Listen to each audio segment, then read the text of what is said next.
Molt bon dia a tothom. Comencem, si us sembla, aquesta roda de premsa en català. Bé, en nom del CCCB i també de la Filmoteca de Catalunya us vull donar la benvinguda a la roda de premsa de presentació de les dues exposicions al voltant de George D. Uberman que aquests dies es presenten simultàniament al CCCB i a la Filmoteca de Catalunya.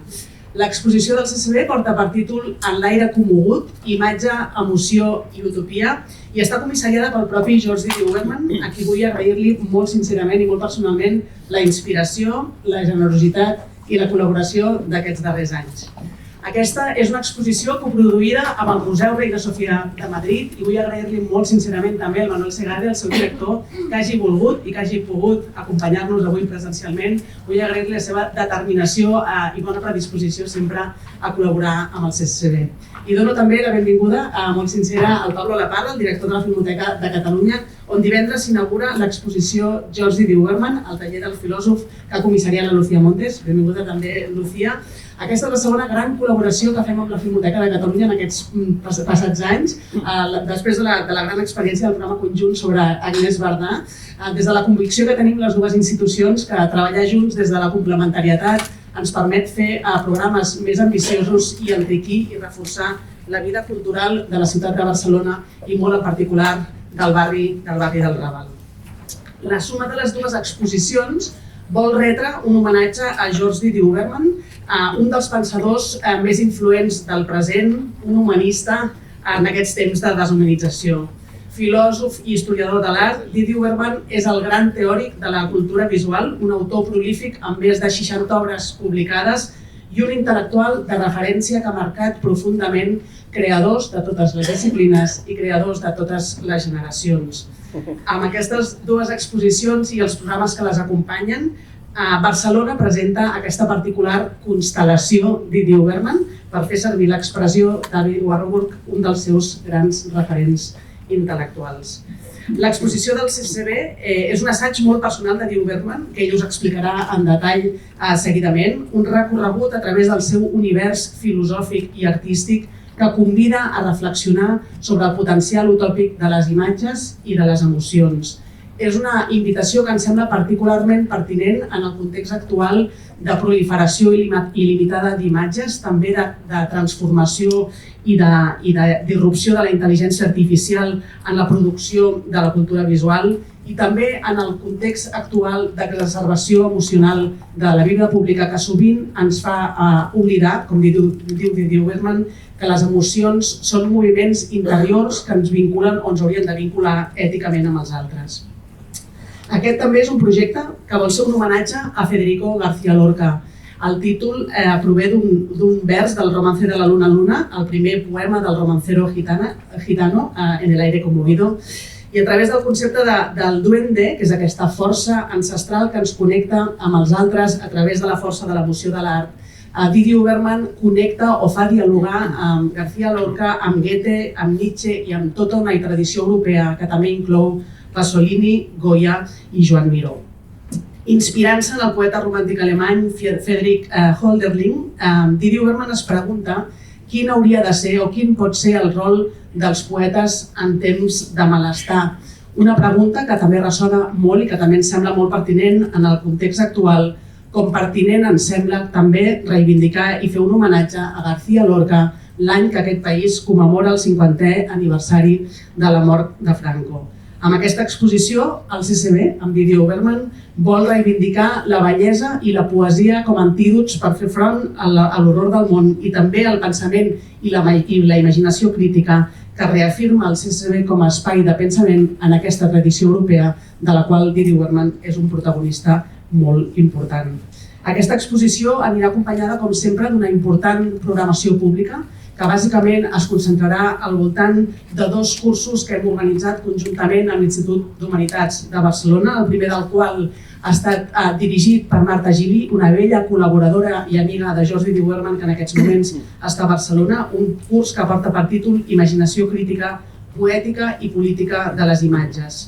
El segon gran curs que organitzarem al voltant d'aquesta exposició té a veure amb Federico García Lorca, un curs dirigit pel periodista i expert en García Lorca, Víctor Fernández, que ens acompanya avui aquí i que tindrà lloc al llarg del mes de setembre. L'exposició també anirà acompanyada durant el Festival Grec de Barcelona aquest estiu, com no podia ser d'una altra manera, d'un espectacle de flamenc organitzat conjuntament amb el Dorado, en el qual comptarem amb Leonor Leal i amb David Lagos els dies 10 i 11 de juliol. L'exposició també tindrà una sèrie de mirades laterals, una sèrie de visites comentades, acompanyades per persones com Federica Amat, la mateixa Marta Gili, Maria Alcaide, Pedro G. Romero i Andrea Soto. Vull acabar aquesta breu presentació donant uns agraïments, el més important i el més sincer és al nostre equip, a l'equip d'exposicions liderat pel Jordi Costa, la Carlota Brogi i la Montse Novellón, conjuntament també amb la resta d'equips del CCB. Però aquesta exposició no seria la que és, amb tota la seva brillantor, sense el paper fonamental dels seus arquitectes, el Carles Guri i la Carolina Casajoana, a qui també els vull agrair molt sincerament la tasca que ells han fet, i els grafistes al Màrnic. Els prestadors també voldria donar molt especialment les gràcies al MANAC i al Museu Tàpies, que han estat institucions fonamentals també pel contingut artístic d'aquesta exposició. Moltíssimes gràcies a tots per acompanyar-nos aquest matí. Gràcies també als periodistes que ens acompanyeu a la distància online. I passo ara la paraula a Manuel Segade. Gràcies. Gràcies i bon dia. Yo puedo hablar una miqueta de catalán, pero creo que destrozaría vuestra lengua y prefiero ir al castellano, perdonadme. Para mí es una alegría estar aquí hoy porque, digamos, esto es parte de una estrategia general que estamos lanzando desde Reina Sofía para precisamente, más que desterritorializarlo, distribuir su capital simbólico también por otras instituciones del Estado español, ¿no? Y en este caso, pues trabajar con el CDCB, evidentemente, es algo que creo que ya había hecho Reina Sofía antes y que espero que sea una continuidad absoluta tanto en esto como en programas públicos y de estudios, ahora que vamos a profundizar más en toda esa parte investigativa en el museo. Y quiero agradecer a Judith y a su equipo la facilidad con la que esto ha sido posible y espero que esto sea la puerta abierta para muchas cosas por venir. Coincide además que en este mismo momento tenemos pues, Soledad Sevilla, un individual, un artista en el IBAM, Maruja Mayo en Santander, en el Centro Botín, y la verdad es que es una alegría que en este segundo año que yo estoy en el museo ya estemos repartiendo mucha intensidad, vamos a decir, expositiva dentro del propio territorio, ¿no? Por otro lado, quiero agradecer mucho a George la entrega y la generosidad con este proyecto desde el principio. Un proyecto que, por cierto, quiero recordar también que cuando yo llegué al museo era ya un trabajo y un encargo de Manuel Borjavillel, del director anterior, al que le debemos, digamos, de fondo el encargo de este proyecto y ese diálogo de largo alcance con George desde aquel Atlas, ¿no?, en Reina Sofía, bueno, más de 10 años antes, ¿no? 2010, efectivamente, ya, bueno, 16 años ahora. Lo que creo que es muy importante y que lo sentimos, digamos, con los públicos en el museo, con respecto a esta exposición, que espero que sea algo que aquí también ocurra. Hay algo, digamos, estamos en un momento en el que las emociones se utilizan de forma política, banal, en blanco y negro, de una forma demasiado, digamos, utilitaria, si queréis, de alguna manera. Y la exposición, en cierto modo, demuestra de una forma muy fácil, ¿no? Hay esa dificultad de una partitura filosófica que a veces pues pensamos, ¿y cómo la traducimos? ¿Y cómo la traducen los públicos? Y resulta que en Madrid lo que ocurría es que los públicos generales del propio museo, de todos los países del mundo, como podéis imaginar, en el tipo de público turista que se acerca a Reina Sofía, pues sentían, digamos, en cierto modo, incluso con las preguntas de mediadores, etc., esa sensibilidad en la que la cultura visual viene a demostrar precisamente no solo el poder de las imágenes, sino precisamente esa testaruda complejidad del mundo, que es algo tan fundamental a día de hoy, ¿no? Ese sostenimiento de una complejidad que precisamente, como decía antes, no es en blanco y negro, ¿no?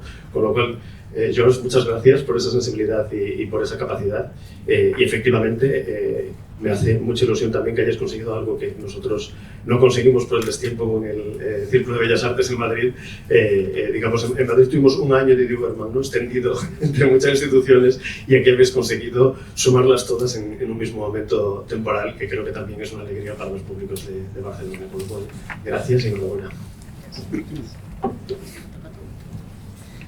En primer lloc, moltíssimes gràcies des de la Filmoteca de Catalunya. És un orgull ser en aquesta taula i presentar, com ja ha anunciat la Judit, un projecte que crec que podem parlar del projecte conjunt, perquè realment té tot el sentit, i no només per les raons que molt correctament ha esmentat la Judit, que és aquesta col·laboració virtuosa entre dues institucions que són veïnes, que són amigues, sinó que també crec que la figura del George D. Huberman és molt i molt adient per posar en sincronia una institució centrada en el pensament, en la creativitat contemporània i una institució que hi treballa amb les imatges, amb l'arxiu i la memòria. El pensament del George, que és gegant, inabastable, és també irreductible a les fronteres disciplinàries i és probablement en aquesta anada i tornada entre el CCCB i la Filmoteca que també podem il·luminar angles que, si treballàrem en singularitat, no quedarien tan ben recollits. Com ja abans la Judit, en coordinació amb el CCCB, a la Filmoteca de Catalunya, presentem l'exposició de George D. Huberman al taller del filòsof, que es podrà visitar a la nostra seu del Raval des d'aquest divendres, 9 de maig, fins al 31 d'agost. I vull començar agraint de tot cor el rigor, l'entusiasme de la Lucía Montes, el nostre comissari. Ha estat un veritable plaer treballar amb tu en aquest projecte i, per descomptat, també vull reconèixer les complicitats que envolten aquesta col·laboració. En primer lloc, la Judit Carrera i tot l'equip del CCCB, que ens ha permès fer aquesta proposta mirall entre les dues exposicions. També la del George D. Huberman, que ha estat un còmplice personal, intel·lectual i conceptual d'aquesta idea, i també el Círculo de Bellas Artes de Madrid i el seu director Valerio Rocco, atès que la nostra exposició és una nova iteració d'un primer projecte que es va presentar allà al Círculo de Bellas Artes l'any 2024. També, per descomptat, vull agrair i reconèixer públicament el treball de tot l'equip de programes públics de la Filmoteca amb la Marina Vinyes al capdavant. El programa d'exposicions de la Filmoteca és una de les nostres apostes més sòlides i innovadores per eixamplar els límits de la imatge cinematogràfica. I si l'exposició que avui inaugura el CCCB, en l'aire commogut, és una formalització del pensament, com ja s'ha dit, d'un pensador clau de la cultura visual contemporània, la nostra exposició al taller del filòsof és una mena de revers, o l'altra cara del mirall, on podem accedir als mètodes de treball del George D. Huberman. En aquesta exposició presentem per primera vegada a Barcelona les obres audiovisuals del George D. Huberman, així com diversos projectes experimentals duts a terme amb altres artistes. La Lucía posteriorment entrarà en més detalls. I sí que vull reivindicar aquesta importància d'accedir a un mètode de treball d'un humanista sense el qual és impossible pensar la imatge contemporània, i justament l'escala humana del seu treball. El treball del George D. Huberman no és un treball abstracte, especulatiu, és un treball, diguem-ho així, on es taca les mans, treballant amb la materialitat mateixa de la imatge. I crec que en un moment ja s'ha avançat aquesta idea de virtualització, automatització, deshumanització de la cultura visual. Crec que és molt important i políticament molt rellevant recuperar aquesta escala humana i material del treball crític amb les imatges.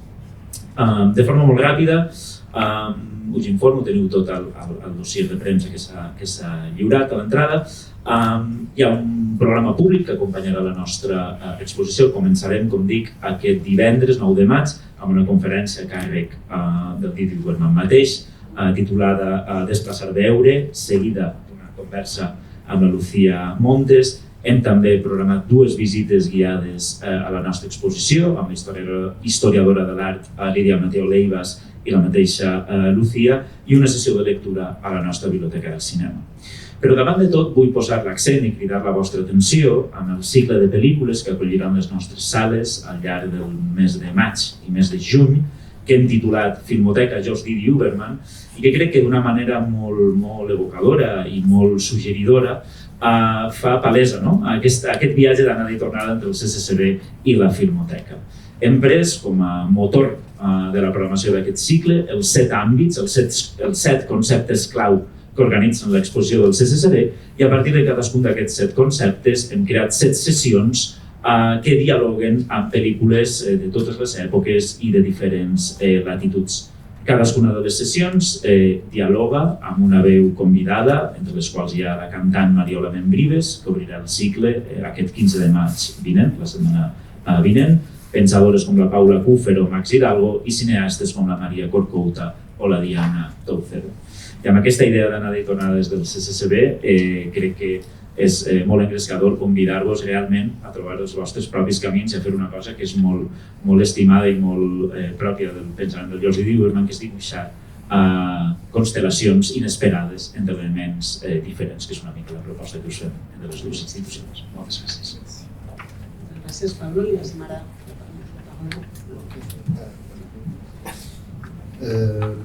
Alors, merci de m'accueillir dans ma langue française. Ça, c'est très bien. Alors, je ne suis pas très à l'aise dans un contexte où on est supposé avoir fini le travail et on doit dire le résultat. Là, depuis ce matin, on me demande des synthèses et il ne faut pas croire qu'un philosophe, c'est quelqu'un qui a des opinions synthétiques. Non, je suis beaucoup plus à l'aise dans les salles avec les gens qui accrochent les choses et je suis plus à l'aise dans le montage en fait. Voilà. Simplement, bien sûr, ce sont des institutions qui me donnent cette liberté. Alors, il faut quand même rappeler, donc en effet, cette exposition, c'est explicitement la suite de Atlas au Reina Sofia en 2010. Et d'ailleurs, elle m'a été demandée par Manolo Borja et ensuite, très généreusement, l'enthousiasme de Manuel, on a pu continuer ça. De façon plus implicite, c'est aussi la continuation de Sublevazione, soulèvement. Et je dois dire que travailler ici, en Espagne, et particulièrement avec les gens avec qui on travaille dans les salles, c'est extraordinaire. Donc il y a la générosité de Manuel, de Judith, de Pablo, de me donner de la liberté. Enfin moi, Pablo, c'est différent parce que c'est l'exposition de Lucia. Moi, je ne suis qu'un objet là-dedans. C'est très compliqué. Et ça a été un travail extraordinaire. Je dois dire, je ne peux pas ne pas remercier Jordi, Carlota, Montse, enfin, il y a beaucoup de gens, et en particulier les architectes, Carles et Carolina. Les architectes ont fait un travail ici, parce que le lieu me semble plus difficile qu'à Reina Sofia. Ils ont fait un travail juste extraordinaire, c'est-à-dire de connaissance des œuvres et d'intuition. J'étais parfaitement... Vous savez, quand vous êtes un écrivain, vous êtes traduit. Le traducteur, en fait, c'est un auteur. C'est pas juste quelqu'un en dessous. C'est vraiment un auteur, le traducteur. Je trouve que les architectes de cette exposition ont été des traducteurs, c'est-à-dire des auteurs. C'est l'exposition de Carles et Carolina, d'une certaine façon. Donc, je veux les remercier. Alors, maintenant, je dois dire que par rapport à la version de Madrid, c'est Carlota qui m'a dit il y a à peu près 50% de choses nouvelles, différentes, changées, ce qui est beaucoup. Alors, c'est pour des raisons techniques. Par exemple, je veux un ensemble d'œuvres picturales de Victor Hugo, parce que dans cette exposition, il y a un rapport entre peinture et poésie, ou poésie et image extrêmement fondamental. C'est fondamental. Il y a des dessins de García Lorca, il y a des dessins de Antonin Artaud, il y a... vous voyez, donc c'est très important. Alors, on ne peut pas emprunter pendant 1 an des œuvres de Victor Hugo. Elles se détruisent avec la lumière. Donc, il faut déjà changer ça. Et puis, il y a d'autres changements qui sont dus à Barcelone. Et là, avec Montse, avec Carlota, avec beaucoup de gens que j'oublie, là, je ne peux pas nommer, mais qui ont été merveilleux, j'ai pu faire une sorte de recherche avec des éléments qui correspondaient à mes questions et qui font de Barcelone le centre de cette exposition. Donc il y a plus de tapiès, il y a bien sûr Miro était là déjà, mais il y a des artistes catalans très importants et aussi une thématique. Par exemple, alors pour venir à la thématique, mais là vraiment j'ai du mal à synthétiser, je suis désolé, moi j'aime jouer à l'infini et je n'aime pas définir. C'est terrible d'ailleurs, parce que quand on est devant un philosophe, on lui dit tu peux me définir qu'est-ce que c'est l'émotion? Ben, non mais ça va pas, non, tu le sais aussi bien que moi. Non, un philosophe, ça ne définit pas, ça infinit les questions. C'est le travail d'infinir, je ne sais pas comment vous allez traduire. Simplement, je peux dire quel est mon sentiment juste ce matin. Ce matin, je suis toujours plus en colère de la situation politique générale, c'est-à-dire je vois des images qui sont une culture visuelle dont parlait Pablo tout à l'heure, une culture visuelle qui est soit orientée sur le commerce, c'est-à-dire les images traitées comme en fait des marchandises. Elles sont des marchandises. À la télé, on voit que ça. Une image, c'est une marchandise. Et la guerre. Il y a le commerce et il y a la guerre. La présence dans cette exposition, l'obstination de García Lorca, de Goya, de Picasso, de Pasolini, et d'artistes contemporains, évidemment, c'est très important, contredit cette situation. Comment échapper à ça? Alors, par exemple, il y a, comme devant moi, il y a Esther Chalel-Gertz, qui a fait une pièce très émouvante. C'est une pièce, c'est une installation à partir des témoignages de survivants de Auschwitz, où elle capte en fait les moments où ils n'arrivent plus à parler. Elle capte juste les moments vous voyez, vous savez que l'émotion, c'est lié à la respiration. Dès qu'on est ému, la respiration, elle change. Donc, c'est l'aire conmovido. Dans cette pièce, dans cette salle, il y a l'installation de Esther Chalel-Gertz, et juste à côté, il y a des Giacometti, comme ça. Et il y a le masque funéraire de Nietzsche. Alors, je voudrais juste dire ça, parce qu'on ne doit pas être trop long, je pense. C'est un objet très émouvant, le masque funéraire de Nietzsche. C'est peut-être dans cette exposition la seule relique. C'est pas une image, c'est une relique. Ça a touché le visage de Nietzsche, d'accord? Eh bien, Nietzsche est mort. Nous allons tous mourir, mes chers amis. La mort, on n'y échappe pas. García Lorca est mort sous les balles des phalangistes. Pasolini est mort sous les coups des fascistes. Mais voilà ce qui se passe, c'est qu'au-delà de ces morts-là, nous, on se souvient des poèmes de García Lorca.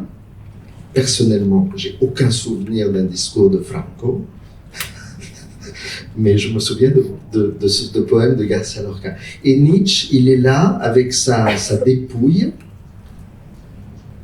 en plâtre, mais ce qu'il a engendré d'énergie avec ce qu'il appelle le gai savoir, eh ben, ça a survécu.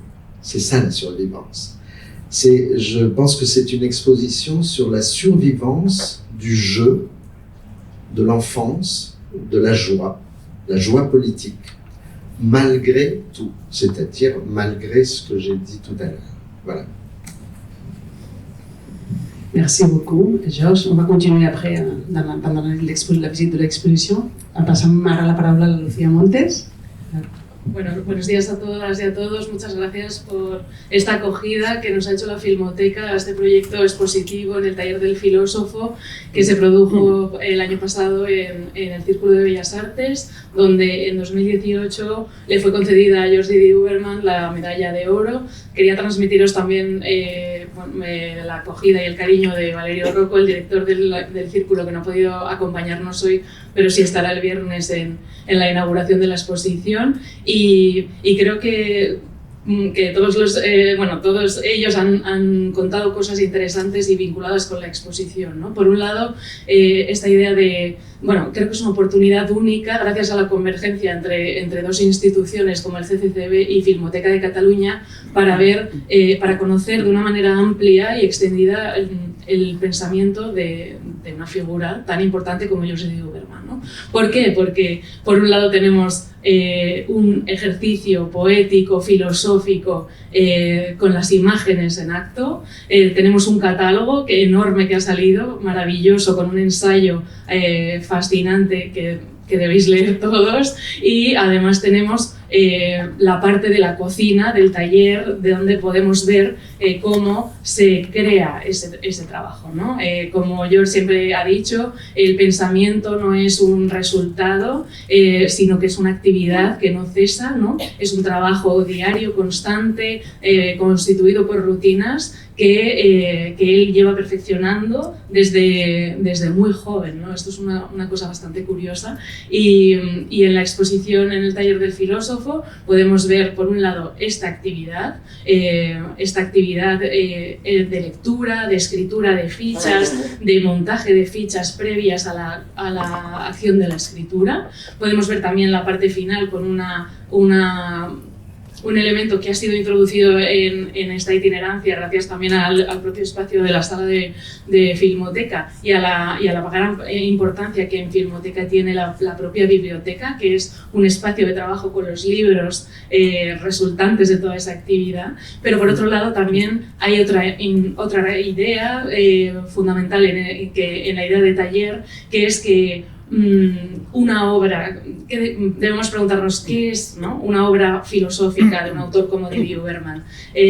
¿Solo son sus libros? No. Aquí tenemos un claro ejemplo de que un pensador que ha pensado sobre las imágenes también lo ha hecho con las imágenes. Eso lo podemos ver aquí en la exposición, pero también lo podemos ver en Filmoteca con la reunión que se ha conseguido hacer de sus películas experimentales, de conferencias que rompen con los formatos académicos habituales, por ejemplo una conferencia con Israel Galván y otra serie de colaboraciones con otros artistas, ¿no?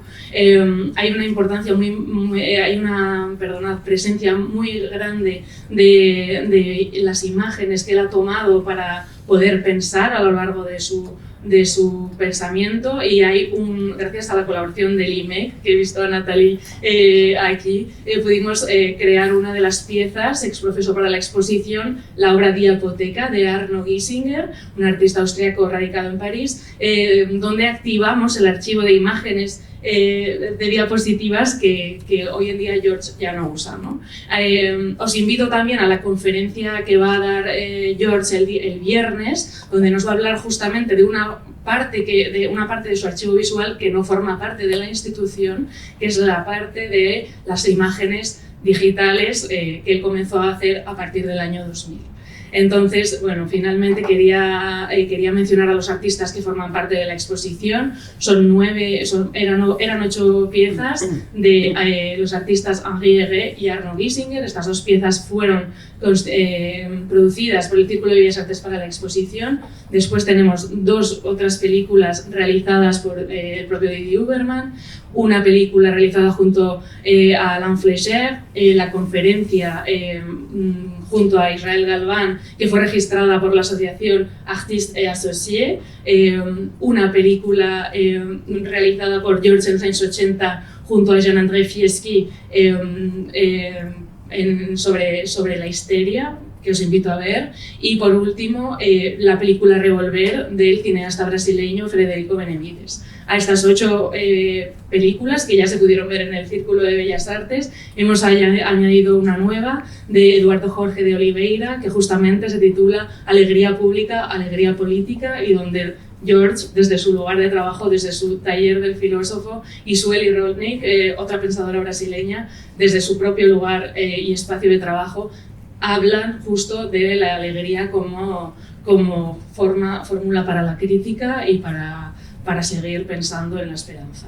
Quería, por último, dar las gracias a todo el equipo de Filmoteca, a Pablo, a Marina y sobre todo a Esther Vila por la coordinación y a Nuria Expósito, además de a todos los equipos técnicos. Por último, también mencionar a Joan Galí, que nos ha ayudado muchísimo con la parte de la museografía, y al Estudio Dos Grapas, que ha hecho un trabajo fantástico a nivel de la gráfica. Muchas gracias. Moltes gràcies, Lucía. Tenim ara 5 minutets per fer preguntes abans de passar a la visita de la sala amb el George. Si algú té alguna qüestió, és aquell moment. Veig que la Lucía aixeca el braç, o sigui que vol dir que tenim una pregunta online. Hola, sí. Hi ha la Montse Camps, de Catalunya Ràdio, i pregunta a Jordi D. Uberman per què l'interpel·la tant García Lorca.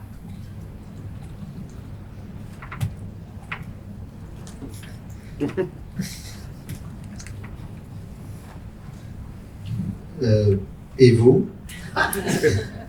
Vous vous sentez interpellé? Oui, c'est un grand poète. C'est un grand poète. Alors, bon, je vais aller plus loin. García Lorca est un poète,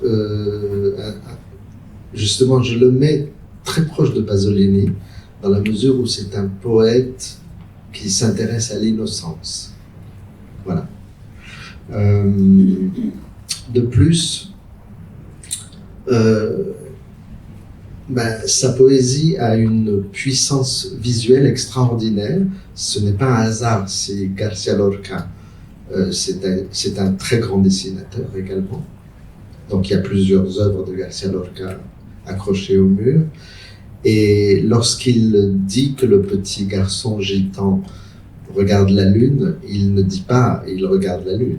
Il ne dit pas mira la luna, il dit la mira mira. Et d'ailleurs, dans le manuscrit qu'on expose, il n'y a pas de virgule. Ce n'est pas la mira, virgule, mira, c'est la mira mira. Et un peu plus loin, la está mirando. Alors ça veut dire qu'il y a une réflexion chez García Lorca sur la question du regard, la question de l'émotion évidemment, et bien sûr le texte sur le duende, dont on expose le facsimilé intégral du manuscrit. Le texte sur le duende est un texte fondamental, on va en parler peut-être tout à l'heure. Donc si vous voulez, un poète, c'est pas juste quelqu'un c'est pas juste la cerise, c'est une expression française, je sais pas si elle existe ici, la cerise sur le gâteau. Vous savez, vous avez un gâteau, c'est la philosophie, puis dessus vous allez mettre un peu de poésie pour faire joli. Non, c'est pas du tout ça. C'est vraiment, on est au cœur de la pensée avec García Lorca.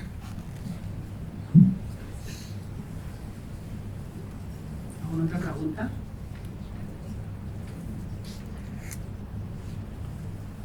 Bé, doncs, si no hi ha més qüestions, procedirem ara a la visita de l'exposició. Com que són moltíssims, us demanaria, sisplau, que donéssim prioritat als periodistes, que avui és la presentació a la premsa de l'exposició, que serà guiada pel George, de manera que comencem. Moltíssimes gràcies a tothom i merci, George, encore. Merci.